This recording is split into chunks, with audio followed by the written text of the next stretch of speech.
سعودی عرب نے حوثی حملوں پر سلامتی کونسل کی مذمت کا خیر مقدم کیا۔ سعودی وزارت خارجہ کے مطابق حوثیوں نے 13 جولائی سے سعودی عرب پر میزائل حملے کیے۔ بیان میں عالمی برادری سے خطے کی سلامتی اور استحکام کو خطرے میں ڈالنے والے اقدامات کی روک تھام اور سخت موقف اختیار کرنے کا مطالبہ کیا گیا۔ سعودی عرب نے واضح کیا کہ وہ اپنی سلامتی اور شہریوں کے تحفظ کے لیے تمام ضروری اقدامات اٹھائے گا۔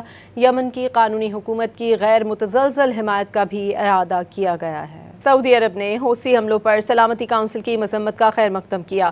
سعودی وزارت خارجہ کے مطابق حوثیوں نے 13 جولائی سے سعودی عرب پر میزائل حملے کیے۔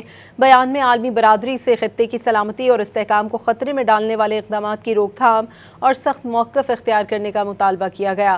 سعودی عرب نے واضح کیا کہ وہ اپنی سلامتی اور شہریوں کے تحفظ کے لیے تمام ضروری اقدامات اٹھائے گا۔ یمن کی قانونی حکومت کی غیر متزلزل حمایت کا بھی اعادہ کیا گیا ہے۔